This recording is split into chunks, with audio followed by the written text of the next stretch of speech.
21절, 24절 말씀을 통해서 이제 열매가 있는가 라는 제목으로 우리 같이 말씀을 상고하도록 하겠습니다.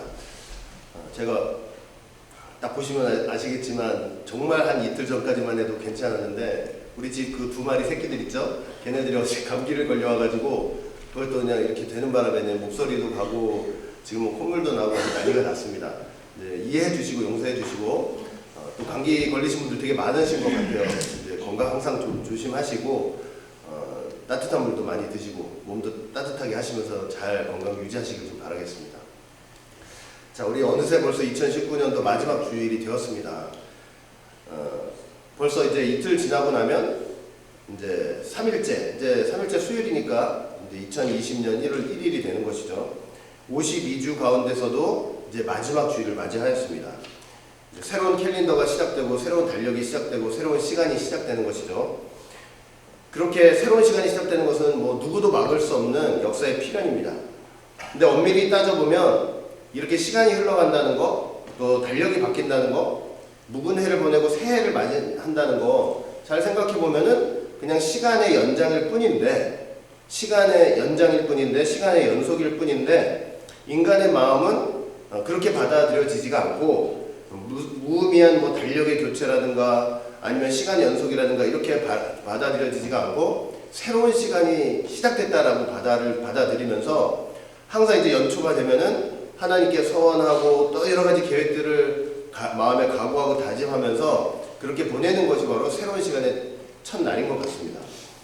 자, 사실 근데 돌이켜보면 2019년도 우리가 정월 초하를 맞이하여서도 이런 마음을 가지고 이제 묵은 해를 보냈으니 새해에는 잘해보겠다고 하나님 은혜 가운데서 잘해보겠다고 그렇게 하나님 앞에 결심하고 그렇게 새롭게 시작했던 기억이 분명히 있습니다. 그런데 한 해를 그렇게 결심해놓고 한 해를 이렇게 다 지내고 나서 이제 마지막 시간이 돼서 그 한 해를 돌아보니까 이렇게 마음에 아쉬움이 항상 남고 이제 후회함이 있는 것 같아요. 내가 한번 정직하게 내 자신을 2019년도를 돌아볼 때 내가 하나님 앞에 맺은 열매는 도대체 무엇인가? 하나님 앞에 내가 1년 동안 무슨 열매를 맺었는가? 혹은 혹시 나한테 열매는 있기는 한 것인가? 이런 이제 아쉬움이 생기죠. 혹시 내가 2019년도 그렇게 열심히 또 각오하면서 잘해보겠다고 했지만 여느 해와 다름없이 다람쥐 쳇바퀴 돌듯이 그렇게 지내온 시간들은 아니었는가? 두려운 것은요, 이렇게 한 해 가다가 마침내는 우리가 하나님 앞에 서게 될 날이 분명히 오겠죠. 하나님 앞에 서게 될 그 시간이 분명히 올 것입니다. 우리 정은경 집사님하고도 그 얘기를 잠깐 했었는데 이 암 걸리셔가지고 우리 이렇게 같이 메시아 볼 줄 뭐 상상이나 했어요? 근데 둘이서 그 공연을 다 보고 나서 한 말이 있어요. 이런 날이 오는군요. 그런데 예수님 다시 올 날도 오지 않겠냐고. 그런 날이 오겠느냐고 인간은 생각하지만 반드시 그날은 오게 돼 있는 거잖아요. 그러니까 주님 다시 오실 날이 분명히 있을 거예요. 그런데 주님이 그렇게 다시 오셔가지고 우리가 하나님 앞에 서게 될 날이 분명히 오게 될 텐데 그렇게 하나님 앞에 선 그 시간에도 그 순간에도 내 손에는 하나님 앞에 드릴 열매 하나 없이 흰손이 돼가지고 아쉬움과 후회만이 남는 그런 시간이 돼버리면 어떻게 하나 라는 두려움이 뭐 누가 말하지 않더라도 이렇게 연말이 되면 그런 생각들이 드는 것 같습니다. 뭐 매번 말씀드리지만 뭐 권투든 뭐든 모든 경기는 3회전도 있고 5회전도 있고 7회전도 있고 9회전도 있고 11회전도 있고 다 있잖아요. 어떤 회전에 내가 일을 잘못하고 내가 제대로 가격을 못했으면 그 다음 회전에는 그냥 열심히 잘해가지고 이기면 되는데 인생은 단 1회전이라고 말씀을 하고 있잖아요. 단 1회전이잖아요. 내가 여기서 뭔가 실수를 하고 잘못해서 다음 회전에 잘해야지 이런 게 있을 수 없는 게 바로 인생이잖아요. 연장전이 없는 그런 인생. 단 한 번뿐인 인생. 여러분 우리는 이 땅에 태어나가지고요. 연장전 없는 오직 한 번 주어진 그 인생을 살다가 가게 되어 있습니다. 그렇게 살다가 죽어서 끝이면 참 다행이에요. 아무 일도 없이 끝이면 다 다행인데 성경은 그렇게 말씀을 하고 있지 않잖아요. 히브리서 9장 27절 보니까 한 번 죽는 것은 사람에게 정하신 것이요 그 후에는 심판이 있겠다 라고 말씀을 하고 계세요. 뭐 죽어서 끝이면 뭐하러 우리가 걱정을 합니까? 근데 죽어서 하나님 앞에 서서 심판을 받는다라고 성경이 말씀하시니까 우리가 거기에서 이제 생각도 하게 되고 준비를 하게 되는 것이죠. 제가 가끔 말씀드리지만 원로 목사님이 항상 그런 말씀을 하셨어요. 무미건조하게 이렇게 하루하루를 보내고 한 해 한 해를 보내는 거예요. 그렇게 보내다가 나중에는 아쉬움도 없어진대요. 그리고 그냥 어영부영하게 살게 된대요. 그러다가 하나님 앞에 설 날이 온다는 거예요. 그런데 죽기 딱 3일 전에 하나님께서 그 인생의 전체 인생을 그 스크린으로, 우리가 눈으로 스크린을 보듯이 그 인생한테 죽기 3일 전에 인생 전체를 다 보여주신다는 거예요. 그리고 회개를 시키지 않으신대요. 그러니까 그런 걸 많이 보셨다는 거죠.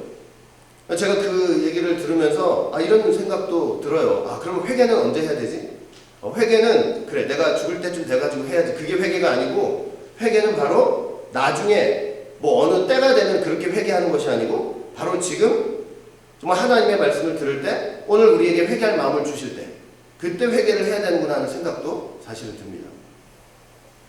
자, 그렇게 해서 회개를 시키지 않는데요. 그리고 이제 하나님 앞에 선다고 한번 생각을 해보세요. 그 하나님 앞에서는 하나님의 눈은 7눈이잖아요. 근데 그 하나님 눈 앞에서는 속일 수가 없대요. 완전한 빛 가운데 있기 때문에 어떤 변명도 할 수 없고 거짓이 통하지 않는다고 말씀을 하셔요. 자기 말로 다 직구한대요. 내가 몇 년도에 태어나가지고 하나님 몇 년도에 몇 월 며칠 날 내가 어디에서 무슨 죄를 졌습니다. 자기 말로 다 직고를 하게 돼 있대요. 다 그런 죄를 졌다고.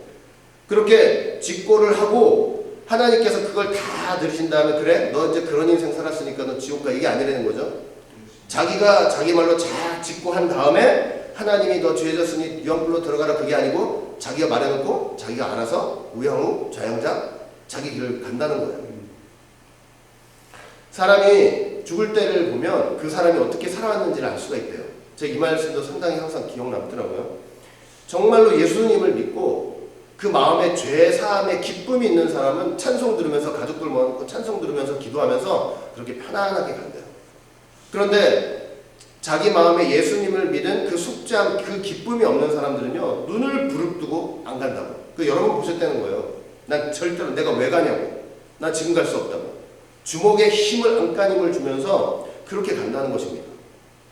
그러니 여러분, 우리가 우리 신앙생활을 그때 그 시간 그날에 가서 내가 어떻게 될지 막연하게 생각할 것이 아니고 이러한 때가 우리에게 반드시 온다는 걸 생각하면서 이제는 우리가 한 해를 지나고 또 한 해를 맞이할 때마다 항상 지나고 보면은 우린 열매가 하나도 없었던 것 같습니다. 후회함이 가득합니다. 아쉬움만 잔뜩 있습니다. 이런 시간을 보내는 것이 아니고 하나님 앞에 내가 작은 열매 하나라도, 뭐 너무나 부끄러운 열매일 수도 있지만 작은 열매 하나라도 하나님 앞에 내어놓는 그런 시간들을 좀 살아야 되겠다는 그런 생각을 이제 하게 되었습니다.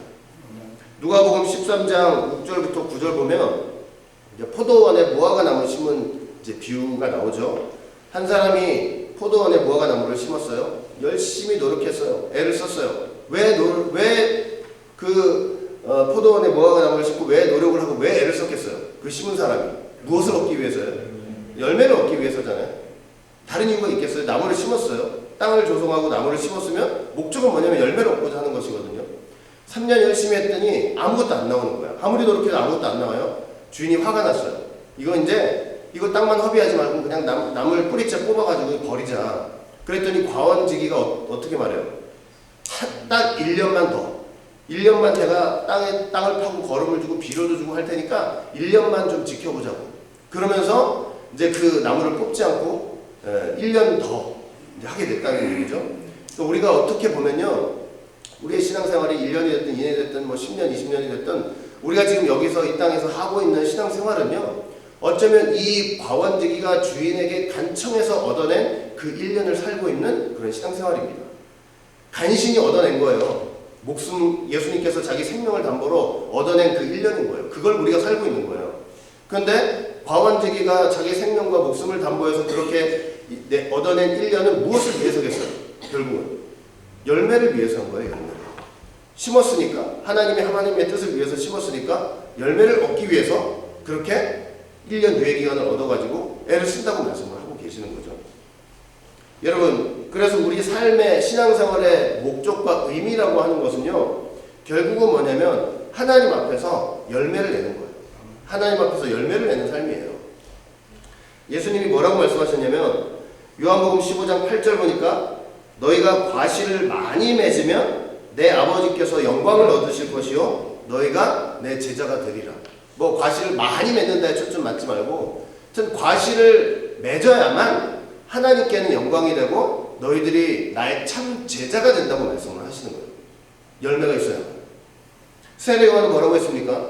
마태복음 3장 10절 보니까 이미 도끼가 나무 뿌리에 놓였으니 좋은 열매 맺지 아니하는 나무마다 찍혀서 불에 던지운다. 열매 맺지 않는 나무는 결국 결론이 어떻게 되냐면 찍혀서 불에 던진다는 것을 말씀을 하고 있는 거예요. 우리 신앙생활의 목적은 결국은 그래서 뭐냐면 좋은 열매를 맺는 것입니다. 좋은 열매를 맺는 거예요. 좋은 열매를 맺는 거. 우리가 2020년도에 정말로 그래서 하나님께서 기뻐하시는 그런 좋은 열매를 좀 맺어야 되겠다. 우리 신앙생활 가운데. 뭐 사람마다 다 틀릴 수 있잖아요. 열매 모양은. 그러나 2020년도만큼은 진짜로 좋은 열매를 좀 맺어야 되겠다. 하나님 앞에 드릴 단 하나의 좋은 열매라도 그게 나중에도 말씀드리겠지만 회개 열매라도 좋은 열매 하나를 좀 하나님 앞에 드릴 수 있는 신앙생활을 좀 해야 되겠다. 그러려면 어떻게 해야 되냐면 지난날 쓰레기 우물 같은 것들은 다 버리고 가야 돼요. 쓰레기 우물 같은 것들은 다 버리고 가야 합니다. 2020년 우리가 새하늘과 새 땅을 바라보는 그런 가운데 있는데 지난해 이제 낡은 2019년이 되겠죠. 이 낡은 2019년에 믿지 못하고 기도하지 않고 찬송하지 않고 교회 생활에 충성하지 않고 전도하지 않고 그냥 인간의 형태만 가지고 있어서 시계추 모양으로 왔다 갔다 교회 다녔던 거 이거 낡은 인간을 이 옛 인간을 버리고 쓰레기 우물 같은 거 버리고 가야만 새 시간에 새로운 마음을 가지고 새로운 열매를 맺을 수가 있는 것입니다. 오늘 본문 보니까 이렇게 돼 있죠. 에베소서 4장 21절 24절 보니까 진리가 예수 안에 있는 것 같이 너희가 과연 그에게서 듣고 또한 그에게서 가르침을 받았을진데 우리가 예수의 가르침을 받았죠? 그러니까 가르침을 받은 사람이라면 22절 너희는 유혹의 욕심을 따라 썩어져가는 구습을 쫓는 옛사람을 벗어버리고 오직 심령으로 새롭게 되어 하나님의 말씀만이 우리 심령을 새롭게 할 수 있잖아요. 24절 하나님을 따라 의와 진리의 거룩함으로 지으심을 받은 새 사람을 입으라 이렇게 말씀하고 있어요. 이게 새 열매를 맺을 수 있는 비결입니다. 진리 안에서 낡은 인간을 버리고 새 마음 가지고 새 사람 돼가지고 하나님이 기뻐하시는 열매를 맺어야 되는 것입니다. 여러분 이 말씀의 결론은 뭐냐면 낡은 인간 버리고 가야만 열매를 맺을 수 있다는 거예요. 낡은 인간은 버리고 가야만.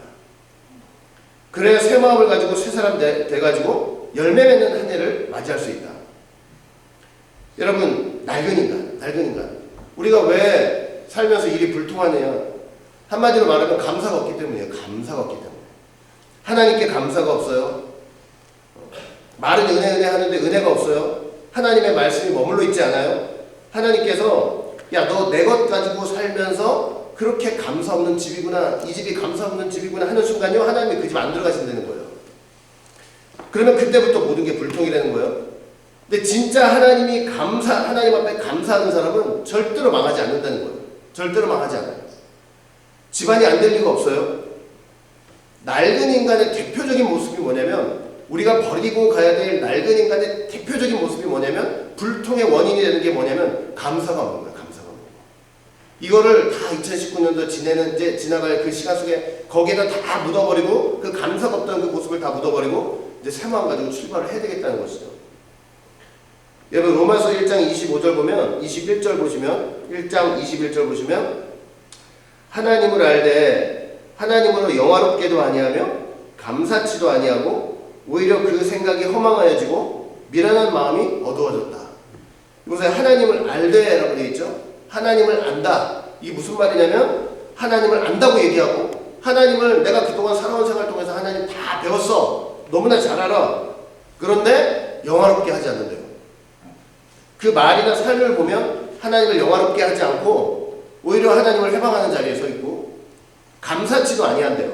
감사가 없어요. 하나님이, 내가 하나님을 아는데 하나님 앞에 감사가 없어요? 하나님이 나한테 해준 게 뭐냐고? 믿어서 잘 된 게 뭐냐고?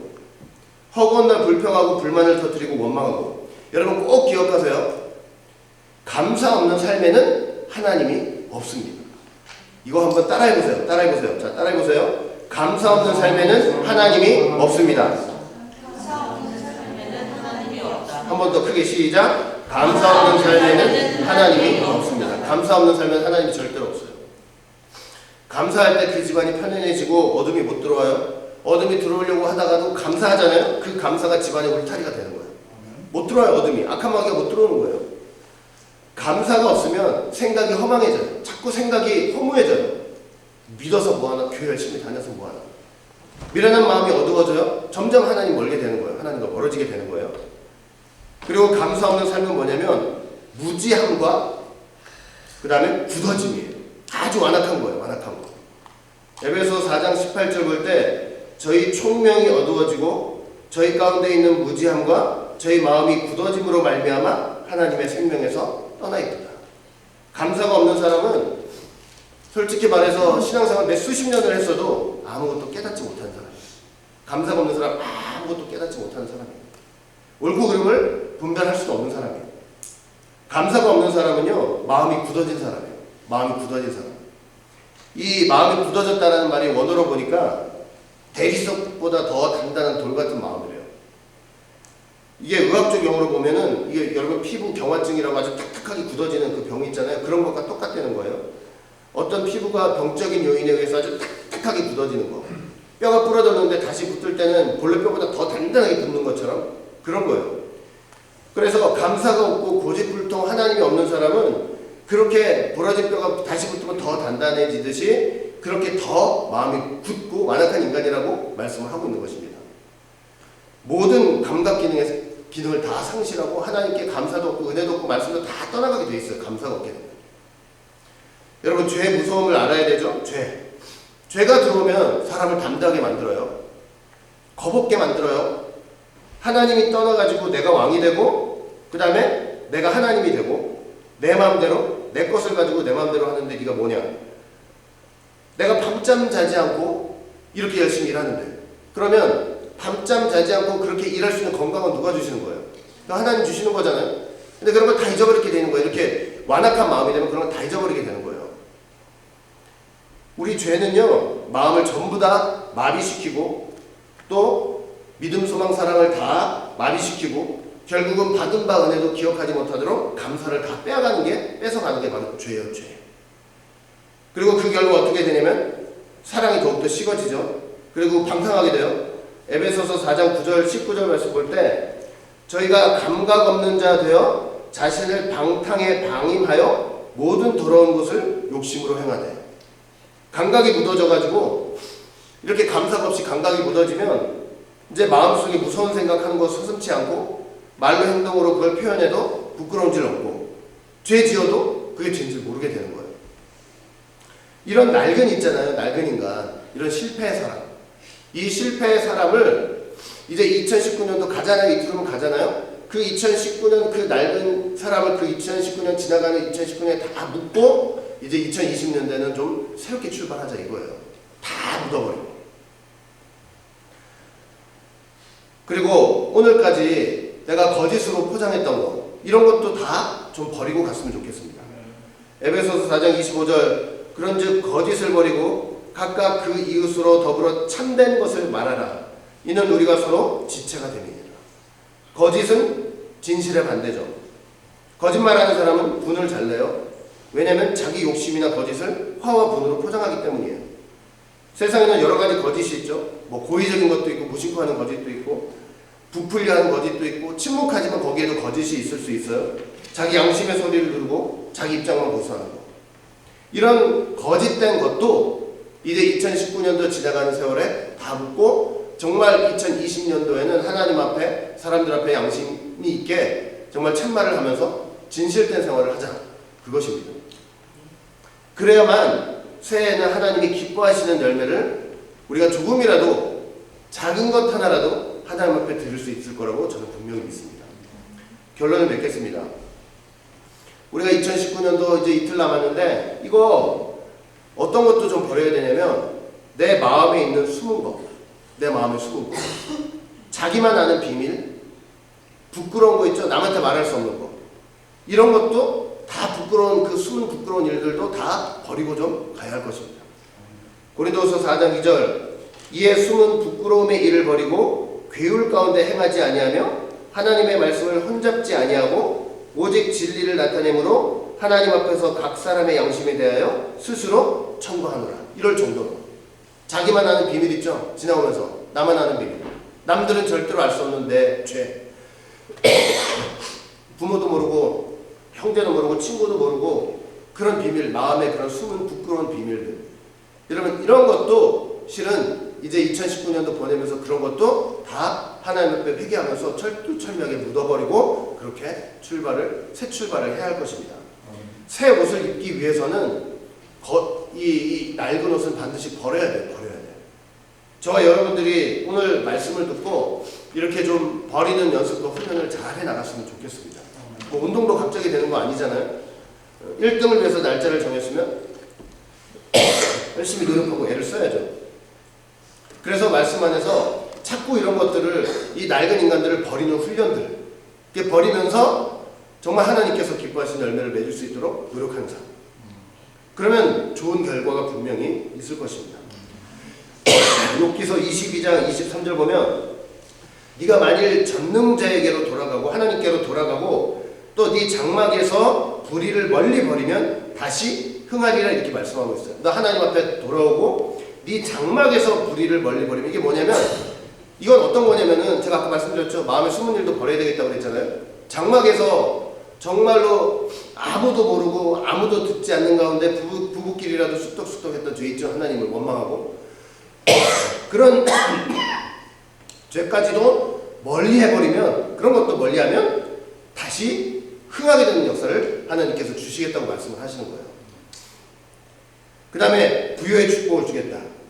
잠언서 28장 13절 보면 자기의 죄를 숨기는 자는 형통치 못하나 죄를 자복하고 버리는 자는 불쌍히 여김을 받는다. 자기 죄를 버릴 줄 아는 사람. 그러니까 하나님 앞에 이제 3시간 됐으니까 이제 숨기지 말자고요. 누구 사람한테 가서 나 이런 죄 졌습니다 얘기할 필요 없잖아요. 그렇죠? 하나님 앞에 가서 내가 알지 못하고 은밀하게 내 양심상 짓고 있던 죄가 있으면요, 하나님 앞에 철두철미하게 회개하고 그 낡은 인간 버리고 새로운 출발하면 되는 것이죠. 하나님께서 그렇게 되면 다시 다 껴안아 주시고 부흥하는 복, 흥하게 되는 복, 그리고 그 사람을 불쌍히 여겨주시는 그런 복을 허락해 주신다고 성경은 분명히 말씀한다는 것을 여러분들 꼭 기억을 하시길 바라겠습니다. 이제 3일 후면 새해를 맞이하게 되는데 이제 좀 열매를 맺어야 될 거 아니에요. 뭐 다 떠나가지고 내 삶의 각자의 삶 속에서 열매를 하나 맺어야 되겠죠. 아까도 말씀드렸지만 하나님이 기뻐하시는 열매, 회개 열매를 맺어야 될 거 아니에요. 그렇게 회개 열매를 맺으라고 주시는 새로운 시간이에요. 2020년도는. 그 새로운 시간 안에서 정말 쓸모없는 낡았던 사람들 있잖아요. 그 감사가 없고 거짓말하고 남들이 모르는 은밀한 죄를 짓고 있었던 그 낡은 인간들, 이제 그 우물 같은 거, 쓰레기 같은 것들, 구습을 쫓던 옛사람들, 이런 거 좀 다 믿음으로 다 버려버리고 이제는 2020년도에는 딱 끊어버리고, 결단해서 딱 끊어버리고 이제 새로운 마음을 가지고 새 사람 돼가지고 여러분들이 귀한 열매를 맺는 2020년이 되시기를 주의 이름으로 축원하겠습니다. 하나님께서 정말로 기뻐하시는 좋은 열매 하나, 좋은 열매 하나, 생각해보세요. 자연은 때만 되면은 열매 맺잖아요. 자연은 때만 돼가지고 때만 되면은 딱 열매 하나는 그래도 이 인간한테 누구한테 내놓잖아요. 그러니까 우리도 그렇게 좀 내놓잔 말이에요. 하나님 앞에 하나가 됐든 두 개가 됐든 작은 게 됐든 큰 개가 됐든 좀 내놓잔 말이에요. 그렇게 내놔서 내년도에는 맨날 또 아쉬움만 후회만 있었던 한 해 같습니다. 이게 아니고 혹시 설교는 제가 그렇게 하더라도 나는 내 마음속에는 요만한 열매 하나는 있습니다. 나 이런 죄를 끊었습니다. 올 한 해 이런 죄를 끊었습니다. 내가 이런 결심을 했었는데 내가 하나님 은혜를 정말 사모하면서 하나님을 악착같이 붙잡으면서 내가 그것만큼은 지켜냈습니다. 하나님 앞에 좀 뭐 하나라도 내놓을 수 있는 그런 2020년도가 좀 되었으면 좋겠습니다. 그런 성도들 되시고 우리 교회가 되시기를 주의 이름으로 축원하겠습니다. 기도합니다.